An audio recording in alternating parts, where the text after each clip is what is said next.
Hidden away in a small corner of rural Gloucestershire is a garden which has achieved celebrity status.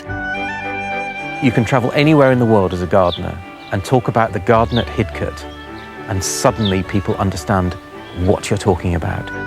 Hidcote is unique and so unconventional that it influenced the development of English landscape design. Well, it's like any great garden. It transports you to another world, and you realise that it is a touch of genius. But the man who devoted his life to creating this archetypal English country garden, Lawrence Johnston, was in fact a lonely, eccentric American with a secretive and tormented personal life. I would have thought there was a falling out as to how vocal and how violent we shall never know. In this film, we unravel Hidcote's extraordinary creation over a century ago, from a muddy field on a drafty hilltop to a stunningly lavish garden which, after a recent restoration, has become recognised as one of the greatest and most inspiring of all time.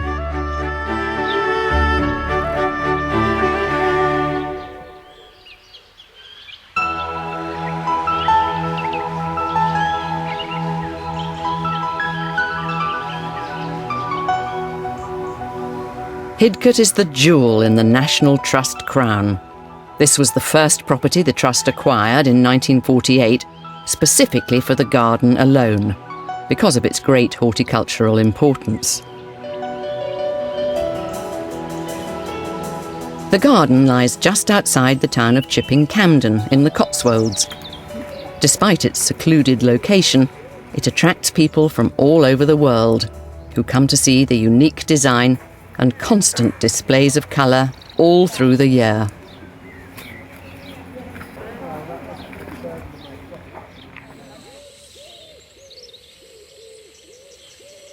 Hidcote is a great source of inspiration to many visitors.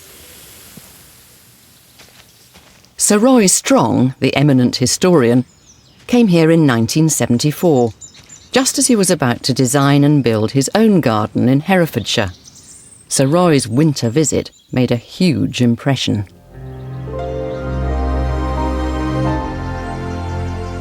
It was a complete revelation to me. Bright blue sky, sun falling onto the frost, and that wonderful winter magical sort of day. And of course there weren't any flowers here. But what it taught me immediately was the fundamental thing about making a garden.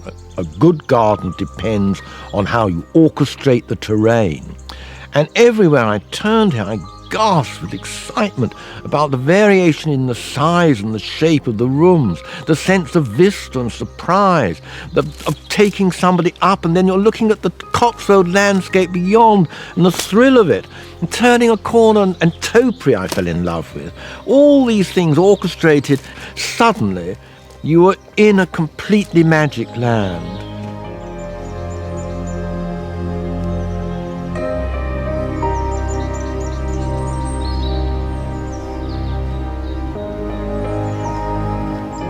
Garden designer Chris Beardshaw was completely captivated when he first visited Hidcote, when he was just 8 years old. I came here with my parents, who had just got a National Trust membership. So I was dragged along. I won't say kicking and screaming, but I was certainly dragged along. And it was one of those moments where my experience of horticulture prior to that suddenly started to make sense. And that for me was confirmation that I didn't want to do anything else in life. I wanted to garden, I wanted to be around gardeners, and I wanted to work with plants.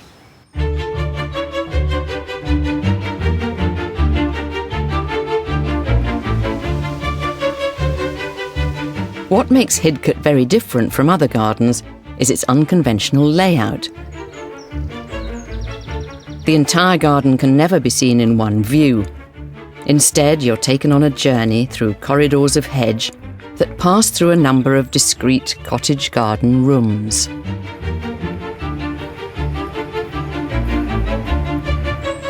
Hidcote's head gardener, Glyn Jones, thinks its unique design and size is at the heart of the garden's success. I think people relate to Hidcote because, although it is a garden 10.5 acres in size with at least 28 separate garden areas. You can break it down into pieces and people can relate to a section of the garden, whereas they might not relate to the whole thing because it's beyond anybody's wildest dreams, but you can relate to a small section of it, and you can take that away with you when you visit Hidcote and be inspired to go and create something at home.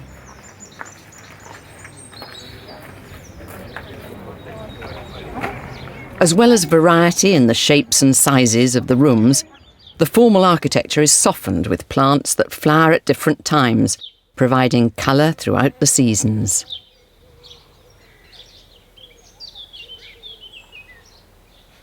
In terms of garden making, it's not that vast, and that is why it retains this absolutely hypnotic appeal.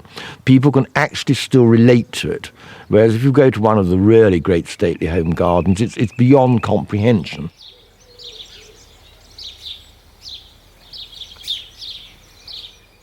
It's seen as the archetypal English garden. It's how the English garden, as far as the rest of the world are concerned, it's much copied and mimicked. The irony, of course, is that it's not at all an English garden. It's a garden laid out by an American who was brought up in France, and yet it sits at the heart of the English establishment. Hidcote's creator, Lawrence Johnston, was born in 1871. His parents were very wealthy Americans. His twice-widowed mother, Gertrude, was a socialite with a firm control over her son's ambitions. Johnston was brought up in France, but came to Cambridge to study history at Trinity College. In 1900, he became a British citizen and promptly joined the army to fight in the Boer War. But 7 years later, Johnston's mother embarked on a plan to turn her son into an eligible gentleman farmer. The details of an estate in a small Gloucestershire village caught her eye. The 17th century property came with nearly 300 acres of farmland, a small walled garden, and a dozen or so cottages. The purchase of Hidcote Manor satisfied Gertrude's ambition to launch her son into English society. They bought themselves into being minor landed gentry. I mean, let's face it, they're not up to the level of the Astors, so they're rather down the line. But it gave them status still. Land, farm, village, everything came with it.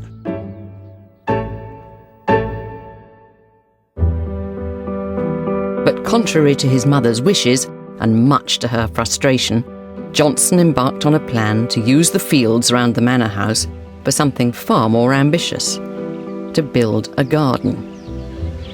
When Johnston first encountered this space, he must have wondered what on earth he was going to do with it. And there's no doubt that Mrs. Winthrop wanted him to be a gentleman farmer. She certainly didn't have notions of him being a gardener or laying out a grand garden. Johnston's plan was foolhardy. With no previous gardening experience, he hadn't considered Hidcote's harsh location.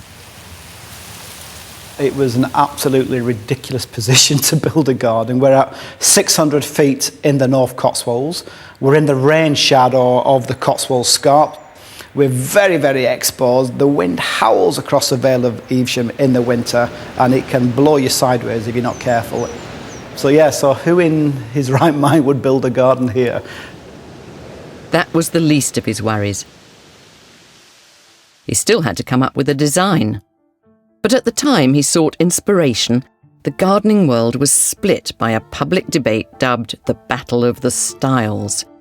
Two opposing camps came to blows in a bid to define a new national style for garden design.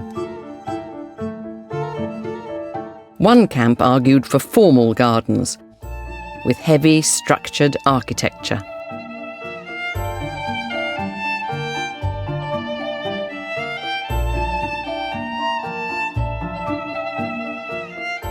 While on the other hand, a case was made for a more unregimented, wild, naturalistic garden, dominated by random planting.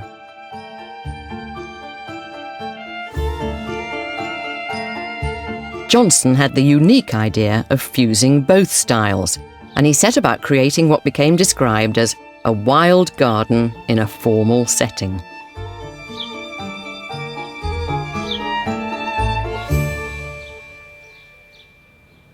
But establishing exactly how Johnston set about turning his ideas into reality has proved difficult.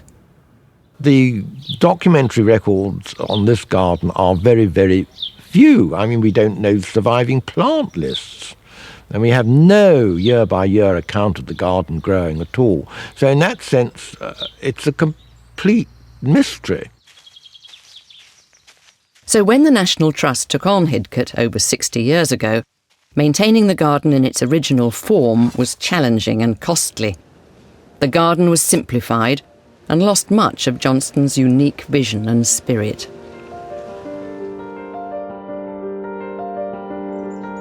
Today, after a £3.5 million 10-year restoration, Hidcote has almost been restored to its former glory, as Johnston originally intended. But to complete the project, more work is being done to uncover further evidence of the garden's early development. It's become my personal mission at Hidcote to discover as much as we possibly can about what this garden was like in its heyday in order for us to interpret it for our many visitors, because, you know, this is a Grade 1 listed garden. It's absolutely unique. You know, for plants that are hardy in the British Isles, this has inspired so many people over the last kind of 70, 80 years, and it's important we continue to do that. Part of Glyn's detective work is tracking down the last few surviving people who remember Johnston, like his godson. My parents used to go and stay with Johnny Johnston every summer for a fortnight, and there he is with my mother having his picnic. This is an image we've never seen this before.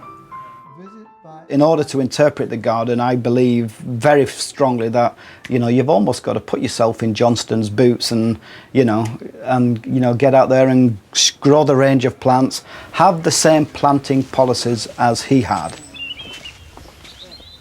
With the limited evidence available, Glyn is slowly turning the clock back by reinstating the types of plants that Johnston first used. This is one of my favourites. I'll pluck it. It's a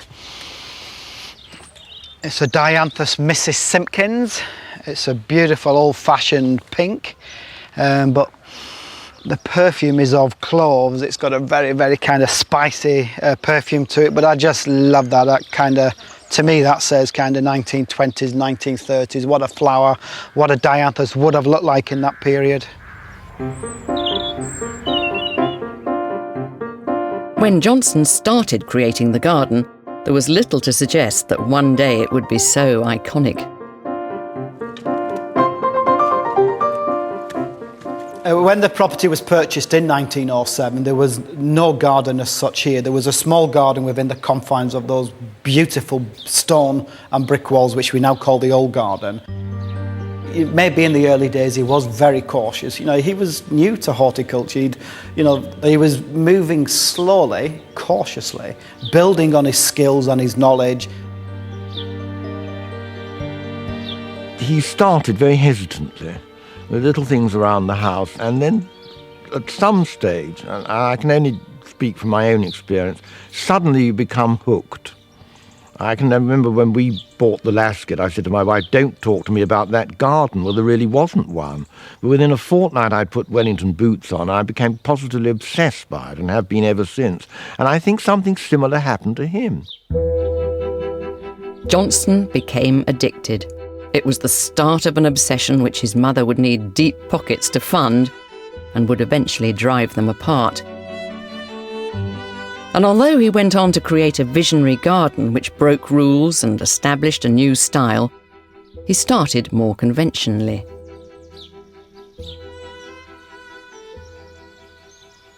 This is one of the first parts of Hidcote, as Johnston had laid it out.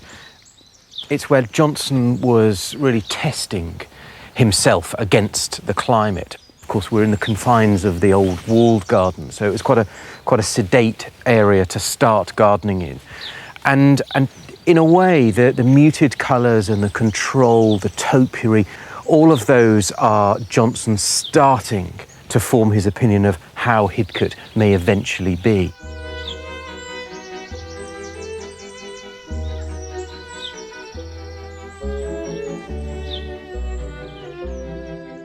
He wanted that old English look, so he bought topiary, and you could buy topiary then. I mean, the early photographs show yew pyramids with little birdies sitting on the top and all that sort of thing. Well, if you had a checkbook like he did, it's instant.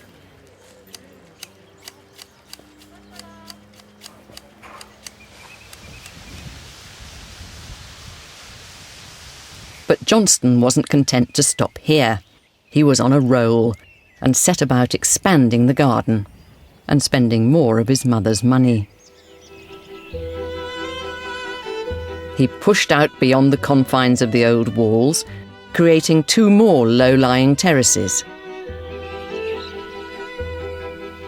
One, with formal box-edged beds overflowing with dwarf fuchsias, is still just the same 100 years on. Then, down a few more steps, he created a pool, which in later years he redesigned so it could be used for bathing. In just a few years, Johnston's abilities as a garden designer were evident. Johnston's art of being able to lead someone into a space, tease you with a view, and then tempt you off in tangential directions, and you end up dithering, thinking, do I go this way, or to my original, or this way, or back where I came from? And that's all part of the garden. It's that sense of drama, that sense of adventure. The success of Hidcote depends on a brilliant mastery of the terrain. The manipulation of the terrain is, I think, second to none. That is why it retains this absolutely hypnotic appeal. But I can't think of anybody who responded to the terrain in such an absolutely brilliant way in getting the architecture right almost from the beginning.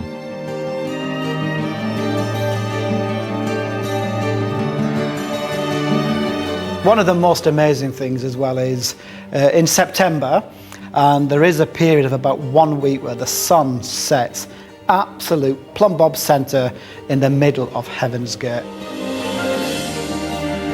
It's moments like that that you just realise what a genius Lawrence Johnston was, because those things aren't accidents. That's the work of a genius.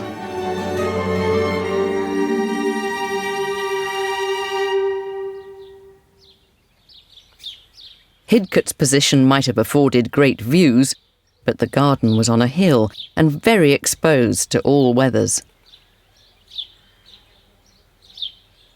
Johnston protected his plants by cleverly planting hedges for shelter, over 4.5 miles of them.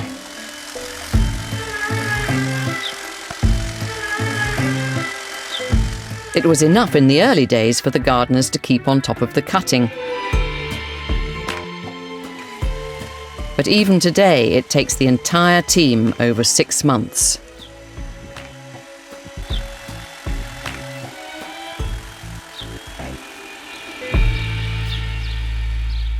Johnston's confidence in the garden was evident. His hedges provided both shelter and structure. But his special skill was the way he softened the formality with a natural style of informal planting.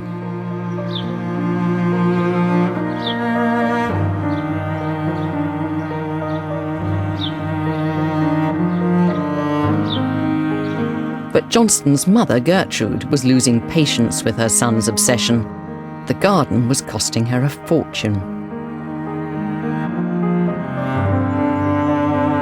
There would be those who would have looked around at the time and said, well, why on earth are you wasting your money? Mrs. Winthrop, of course, felt that he was wasting his money and that he was squandering the wealth that she and her husbands had generated. And she was very anti this notion, this rather sort of superfluous appendage to the house.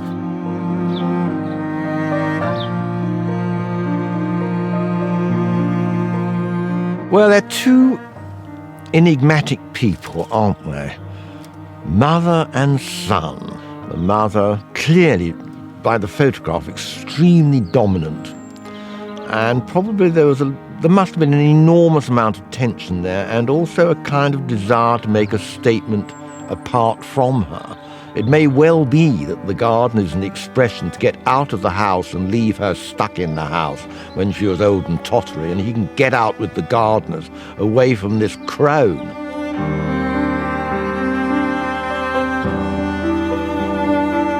I would have thought there was a falling out as to how vocal and how violent and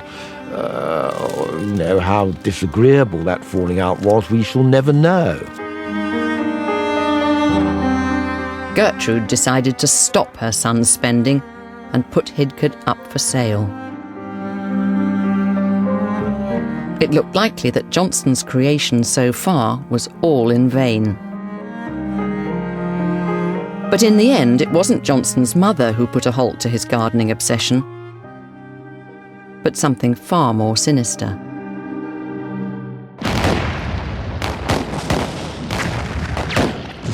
The First World War had broken out, and Johnston had to abandon his garden. In 1914, he sailed for Belgium with his regiment. Within weeks, he was fighting for his life at Ypres. And the First World War had a cataclysmic effect, because not only were the people really not in a good state when the war broke out, but also the great houses were taken over as hospitals. There was conscription, so you suddenly found all the male servants went. I mean, the women would be left, but even they went into the factories. So it was a complete dissolution of a society. Also, the gardens were dug up. Vegetables were needed. The population had to be fed. It was the end of something. It was the absolute end of aristocratic life as it really had been known for 200 years. But in October 1914, Major Johnston was among the 1.5 million casualties in the First Battle of Ypres. He'd been shot up in France, left for dead. On the battlefield, he was collected by the porters, left on a pile for burial in a mass grave. But one of the officers that was in charge of the burial parties spotted a flicker of movement in Johnston. So obviously he was rushed to the military hospital, and he was kind of brought back from the dead. Thankfully, not only did Johnston survive his horrendous injuries, but his mother had a change of heart and decided not to sell Hidcote. Johnston was sent home to convalesce at the King Edward VII Hospital in London, very close to the Royal Horticultural Society Lindley Library. It presented him with the perfect opportunity to turn his thoughts back to his unfinished garden at Hidcote. Glyn has come to see the very books that Johnston was reading for inspiration in 1915. The library holds one of the most extensive ranges of rare horticultural books in the world, some dating back hundreds of years. That's the date they returned. Proof of Johnston's research is plainly evident in the library's loan register. On this page here is a signature that I'm very familiar with, L. Johnston. This is, absolute evidence that, of the books he was reading and the books he was being inspired by almost 100 years ago, when he was, at that critical time of laying out the garden at Hidcote, and these were part of his inspiration. So fantastic to be here, probably maybe in the same building, reading the same books as he was. From the long list of books that Johnston was reading in his sickbed, there is one that's caught Glyn's eye. Thomas Mawson's The Art and Craft of Garden Making was published in 1900. I think Thomas Mawson, is the biggest influence on Johnston and on Hidcote. There's one passage here which I think encapsulates Hidcote quite well, actually. And it says, the arrangements should suggest a series of apartments rather than a panorama which can be grasped in one view. And that's really interesting, because Hidcote is a journey.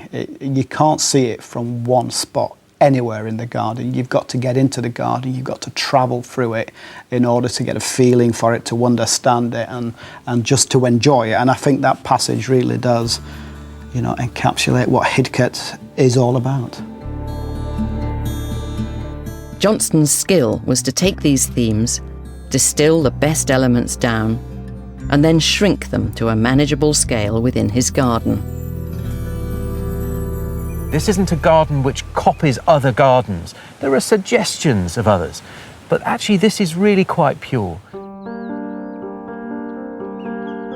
At the end of the First World War, Johnston's elderly mother was in poor health and chose to spend her time in the south of France, leaving her son free to return to his garden. It was the start of a crucial period in Hidcote's development. And it's really only after he comes out of active service, he's retired, army officer, with an abundant income, and he turns his attention to garden making at Hidcote on a quite substantial scale. Up till now, Johnston had relied on a local source of unskilled labour. But given his ambitions for the garden, he now needed professional help to turn his plans into reality.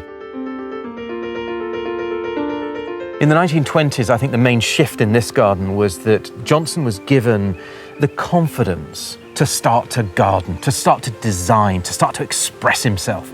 And that confidence came, I think, largely from one individual. Johnston employed Frank Adams as his first head gardener. Adams had worked at Windsor Castle for King George V, qualifications which no doubt impressed his new employer. At that point, there seems to be a huge gear shift in the way that the garden developed. It's much more ambitious. It's a much more integral design.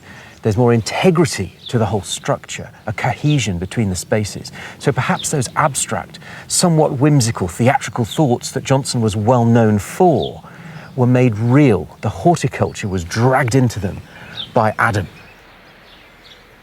Johnston was probably the inspiration, the man that came up with the big ideas for the structure and the design.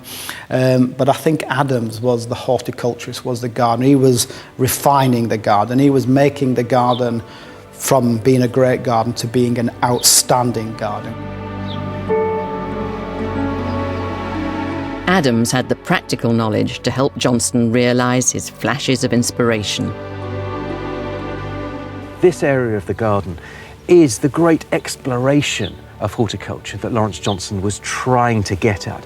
This is about one man's love with his horticulture and with his plant material.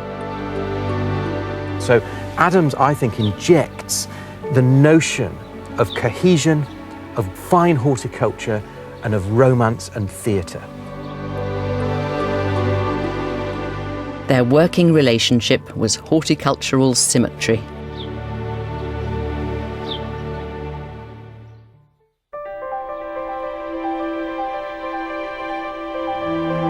By the mid-20s, Johnston's domineering mother was nearly 80, spending all her time on the French Riviera, where she eventually died. Her death was expected, but Johnston was shocked to discover that in her will, he was cut from inheriting any of her immense capital, only to receive an allowance, which nevertheless left him a very wealthy man. There must have been a big divide there at some point. Something which reflects that divide is the fact that she ring-fenced the Johnston capital so that he could not get his hands on it. Johnston on the surface appeared to have everything: a hefty income, status, and an exceptional garden, which by the early 30s had gained recognition and was open to the public 2 or 3 days a year. But Johnston didn't enjoy the attention. He was a solitary character. One of the reasons this garden exists as it does today, and one of the reasons that it is such an extraordinary piece of work, is because Johnston was so dysfunctional as an individual. in terms of his relationships, in terms of bonding with individuals. His dogs were about the closest thing he came to. And I think that really does explain an aspect of his character. He was happier with animals, and they must have given him the love and affection which he probably didn't get from his mother, who looked like an old battle axe, and didn't really get from anybody else. I think Johnston has been described as a closed book. He only associated with people that I think he felt were worthy of his company. And I think when you walk around the garden, the design of the garden reflects that as well, because it's a very inward-looking garden. You can't see beyond the high hedges, so you're forced to study the design and to study the plants that grow within this kind of design landscape. It's kind of not embracing the wider world beyond the confines of the garden. The garden is all that's important in his life at that moment in time. Despite his eligibility, Johnston was still single, and this inevitably led to speculation. I mean, he may well have been completely asexual, and really no interest either way. Who knows whether he sort of popped down to the dockside and picked up a sailor? I don't know. I mean, in that period, to be gay, in the aftermath of the Oscar Wilde incident, I mean, people might have known, but it would never be referred to, and it would certainly be regarded as beyond the pale within the establishment classes. Johnston was, however, close to one female companion, Nora Lindsay, a well-respected garden designer who enjoyed a lavish lifestyle at her Oxfordshire manor house. Nora and Johnston shared a love of all things horticultural. She offered advice and support as Hidcote was developing. But their friendship led to gossip that Nora's daughter Nancy was in fact Johnston's love child. A rumour strenuously denied. If he had been able to forge strong relationships and had had family and had had an extended social network, perhaps his attention wouldn't have been quite as focused on the garden. We wouldn't have got the delivery of the product that we have today. Johnston's multifaceted personality has revealed a multifaceted garden which has broad appeal. It's a perfect piece of work. The garden was the marriage and the family he never had. It was a kind of substitute. And I see nothing wrong with that. Johnston was very selective in his friendships, mainly preferring the company of other well-connected gardening enthusiasts, like Mark Fenwick, who'd created his own highly regarded garden, Abbotswood, near Stow-on-the-Wold.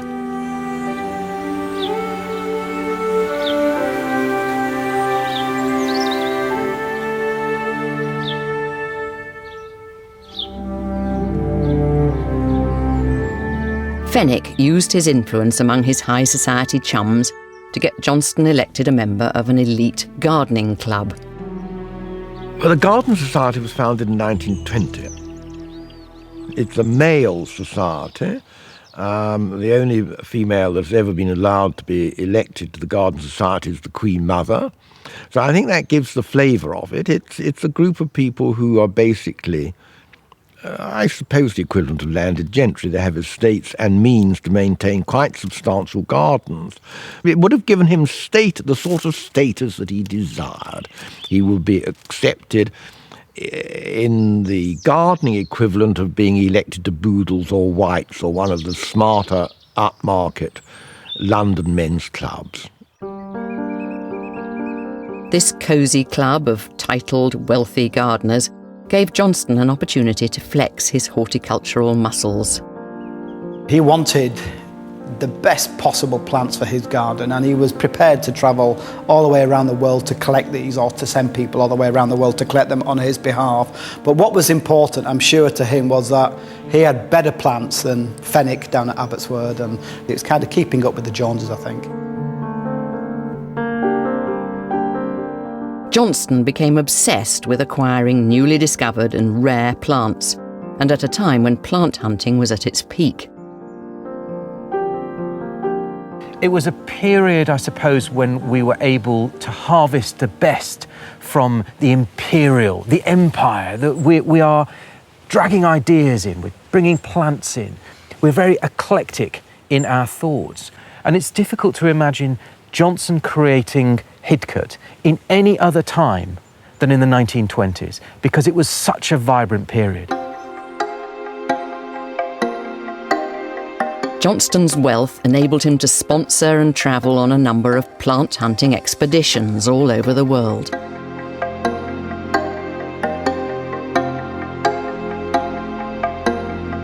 On one trip to South Africa, he even took his cook and butler. Johnston's plant hunting trips, they fall into two categories, I suppose. Those which genuinely contributed something, and those which were a little bit of a horticultural jolly, one suspects. Certainly, from a plant hunter's perspective, he wasn't hugely respected or even wanted on those expeditions. But these trips gave Johnston a mass of new exotic varieties, which he planted back at Hidcote in areas like the Rock Garden. This one area of the garden is coming to the end of a major restoration. This was a special rock garden. It was, the creme de la creme of private rock gardens in the British Isles. Glyn and his deputy Vicky want to find out exactly what varieties Johnston planted here when the rock garden was first created. But most of the records have been lost or destroyed, and there are only a few photographs, so they have to play plant detectives.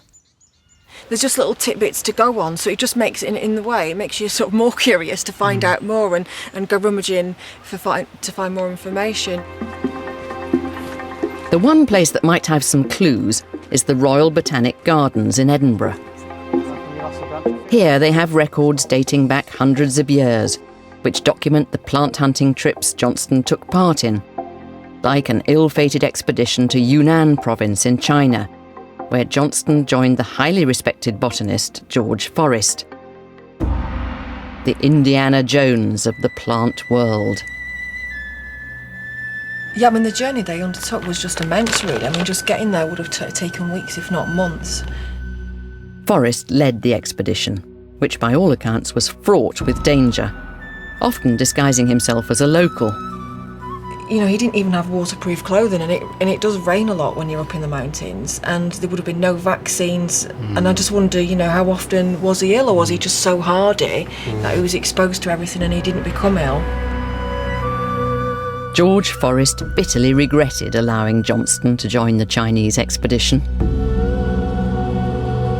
The Botanic Gardens archivist, Graham Hardy, has found Forrest's original letters of complaint sent back to a colleague at Edinburgh.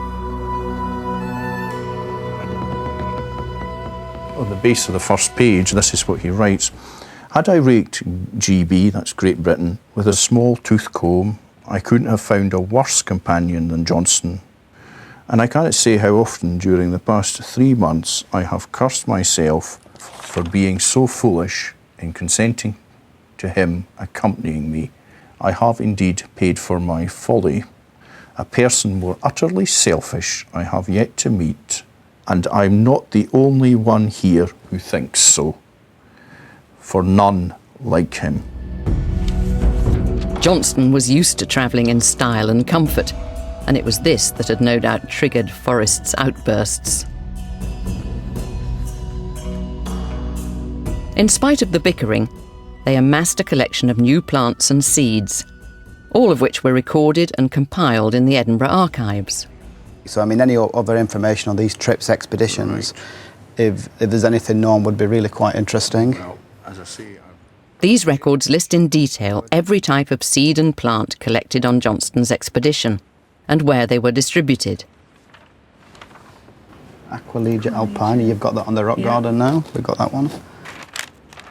We were aware that Edinburgh were sending out seeds and plants and cuttings, but you don't realise actually how many seeds and how many cuttings until you look through the records and to how many people, and it was all over the world, and it was, you know, it was botanic gardens, and it was private people that had a lot of money. Lots and lots of them. We need to beef up. Glyn and Vicky hope these books will hold the key to revealing which plants Johnston was collecting, so they can reinstate the same varieties in the rock garden back at Hidcote. Ah, interesting. We've come across one entry here, 1949, which we don't seem to have documented in our kind of survey document. So these are all plants. This is quite exciting, really, because none of these plants we've ever known to have been grown at Hidcote in the past. So again, it's a new shopping list for us to start trawling through and to see, you know, if any of these plants will fit in the garden today with some of the projects that we're doing. So any of those numbers there that refer to potentially subalpine or alpine material with the east bank of the rock garden, there's plants there that we can trial and grow on that area to see how they survive. Can we stop here all weekend just cross-referencing these numbers? Johnston might not have been a popular travelling companion, but his involvement did have benefits. But there's no doubt that the purse he was able to provide facilitated the introduction of huge numbers of very, very garden-worthy plants. Plants which we still enjoy at the heart of our gardens today. Johnston had collected a wealth of new plant material, which he packed into the garden. There's still a bit of colour around. Today, Hidcote is home to over 4,000 species, and Glyn has to make sure all the garden team's plant knowledge is up to scratch. Big dahlia as well at the background there, that's one of my favourites. Including the apprentice known by the team as Scouse John. Right, John, in Winthrops here we've got a plant that's incredibly important to our collection at Hidcote. This yellow flowered one here. Now I would hope you know this one. Hypericum Hidcote. Absolutely, well done.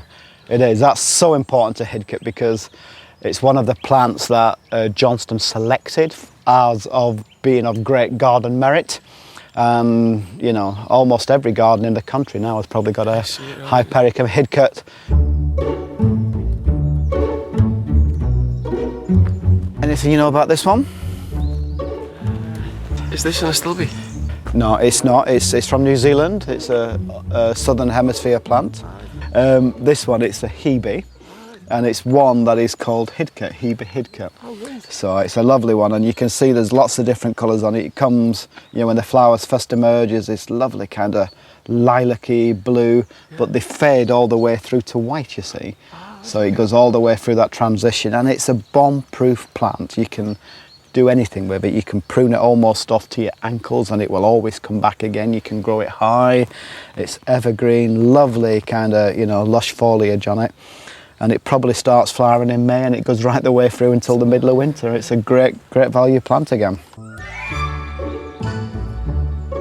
It's just absolutely awe-inspiring. Every day you're constantly rewarded. You know, the plants, the hard landscaping, like the hedges and the gazebos and all the different bits. It's just so inspiring and so beautiful.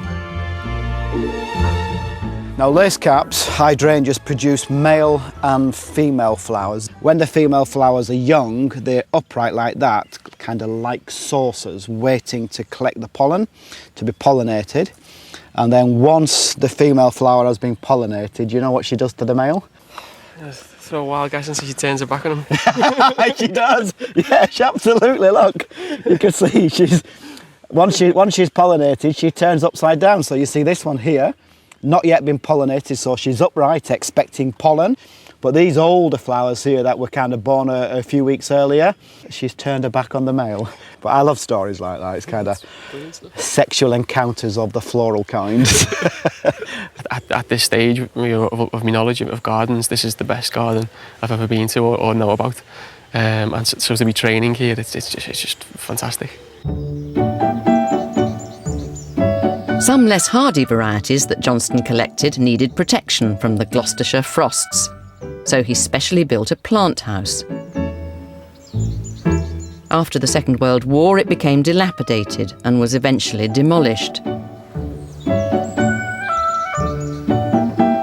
But using rare photographs taken back in the 30s as reference, the plant house has now been faithfully rebuilt to exactly how it was in Johnston's day. Come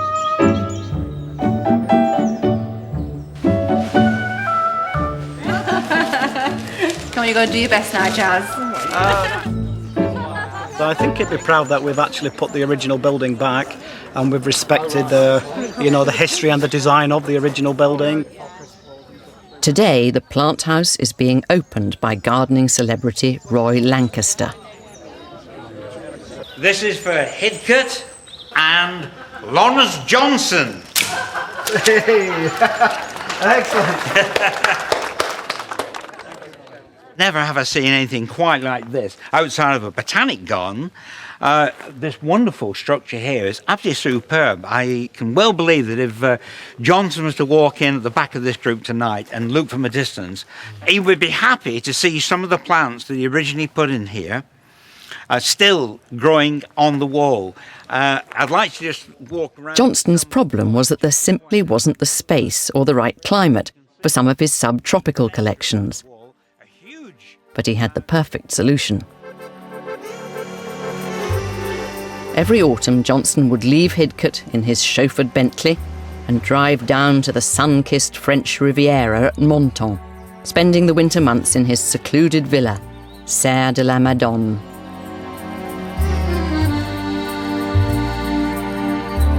Johnston bought the property in the 1920s and built the garden from scratch over a 25-year period. The favourable climate was perfect for a whole range of exotic plants he'd collected on his trips that would never have survived the colder English weather.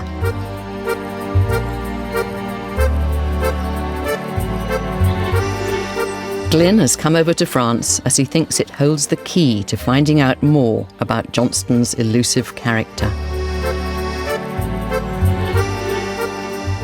This place is so important to round a circle in the life of Lawrence Johnston.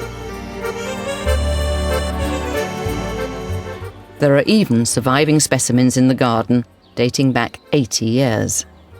It's a Banksia, this wonderful southern hemisphere shrub tree which has these magnificent kind of soft lemon yellow flowers, which once they're faded you get almost like pine cones, fruiting bodies, which when a forest fire comes through, they get baked and the seed is disseminated onto clean virgin ground from which they germinate and new ones are born. I think this plant kind of typifies just why it was important that Major Johnston got a garden down here in the south of France, because it was a canvas on which he could grow all these magnificent and very unusual tender plants outdoors without any heat. It really is a plantsman's playground, one of which you can spoil yourself totally in. Johnston employed 23 staff at the villa, including 11 gardeners. Martin Smith, president of the Menton Garden Society, is taking Glyn to meet the last member of Johnston's staff still alive.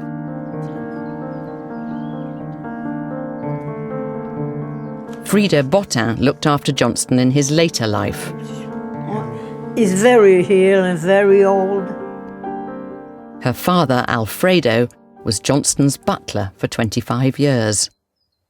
In your father's role working in the villa here, what sort of tasks do you think he enjoyed doing the most? I don't know, he enjoyed to work for Mr. Johnston. So Mr. Johnston was for... He have a great admiration for him. Frida got to know Johnston probably better than anyone else. Il était shy, was very timid. Il était timide et il bégayait un petit peu. Par moments, hein, il était très timide et réservé. You mentioned Major Johnston having lots of parties here. I mean, did he enjoy the parties? No. He didn't? No. Can you remember? Il recevait par bonne éducation. Mais ça l'embêtait. Un jour, il recevait plusieurs personnes. Et il a dit à mon père, « Oh, Fredo, je suis très embêté, je n'ai pas envie de parler à tous ces gens. Je vais dans le bois. Vous leur direz que j'ai mal à la tête et que je ne peux pas descendre. » Lui, il aimait son jardin. Voilà, le jardin.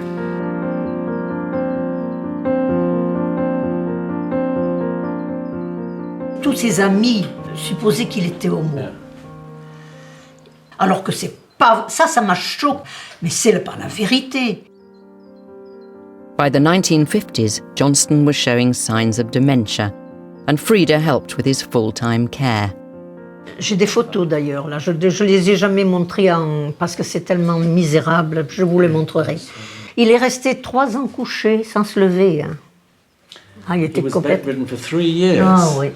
On lui faisait du goutte à goutte pour le tenir réveillé. Voilà. On a drip feed for a long, long time. Voilà Monsieur Johnston. All his staff in constant attendance. In the spring of 1958, after a long illness, Johnston died, aged 86. His funeral was held in France, and later his body was brought back to England. I closed his eyes. Je peux dire, j'ai fermé ses yeux. L'infirmière m'a appelé, me dit, venez voir Frida, je crois qu'il est mort. Il était mort, j'ai fermé ses yeux.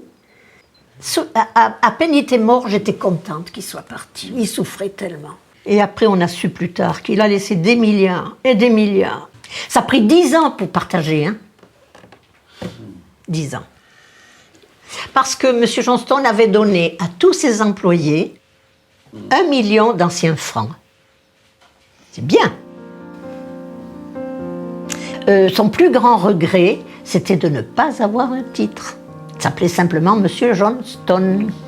Et il disait à mon père, voyez, Fredo, l'argent n'a aucune valeur, c'est d'abord les titres. I do feel like we know a lot more about his character now than we did just a few hours ago. I mean, the garden and the plants, I now believe, were the whole purpose to his life. You know, I guess the plants were his friends, and he can communicate better with the plants than he used to do with human beings.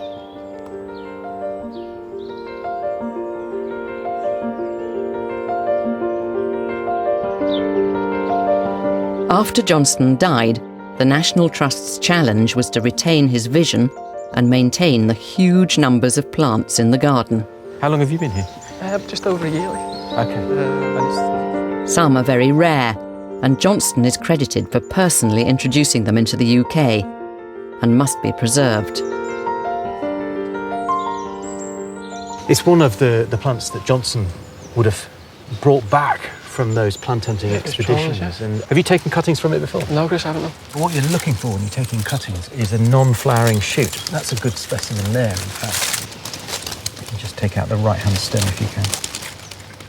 That's it, perfect.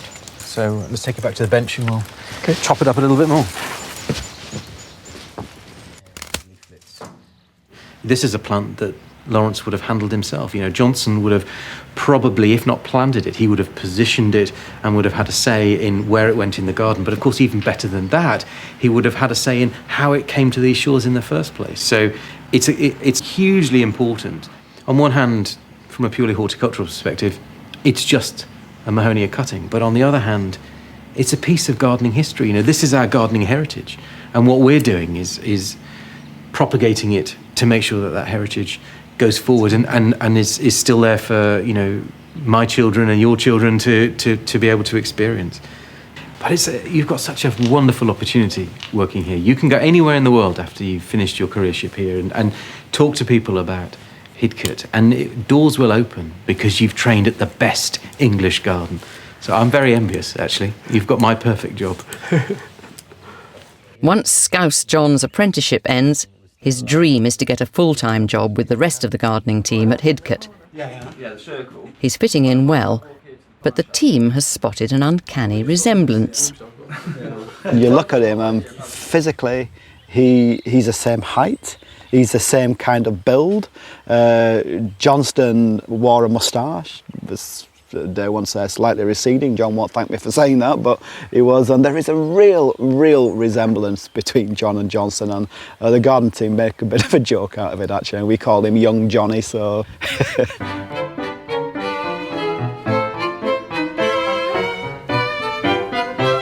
Young Johnny not only looks like Johnston, but it turns out he's an Edwardian junkie.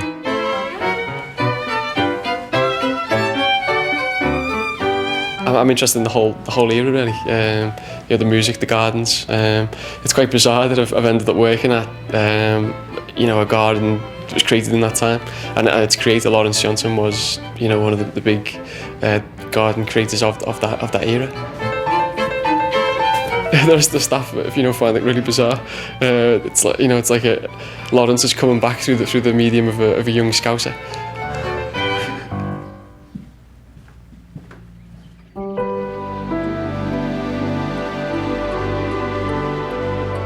Lawrence Johnston was buried alongside his mother in a village not far from Hidcote. His modest epitaph is simple. Gifted gardener and horticulturist, much loved by all his friends. He may not have had the good fortune to have the sort of relationship which one would expect a man to have, fulfilled emotional and spiritual relationship with another human being. I think that he would look down from above and get huge gratification about the fact that he had given it to everyone through his garden, through the miracle of creating this garden. It's a lovely legacy. It's beautiful. It's a beautiful thing. I think it would surprise him, and he'd be rather shy about it, embarrassed.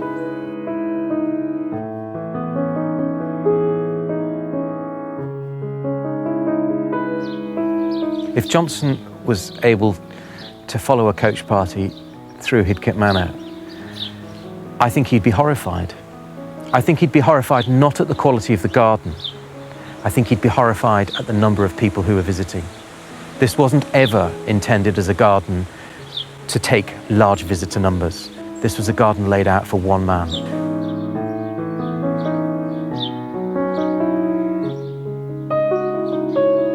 We're closer today to understanding Hidcote Manor than we've ever been. And the restoration has to continue in order for us to get the true picture of Johnston and his garden.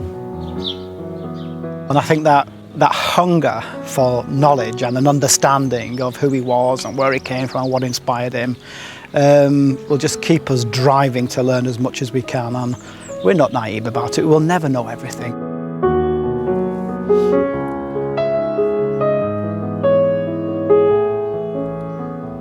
Because of Hidcote, because of this man's creation, you know, I've found a new life now. I'm destined to spend the rest of my days as a gardener. You know, I couldn't think of anything I'd rather be doing now than working at Hidcote. It's, you know, it's absolutely incredible what this man's creation has done to my life.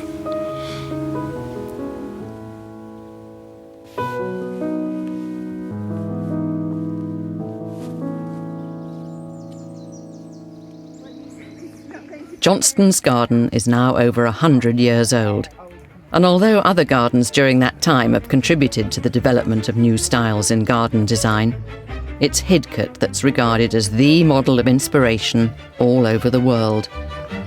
And though we don't fully understand the man that created it, Hidcote is held up as one of the greatest garden icons of the 20th century.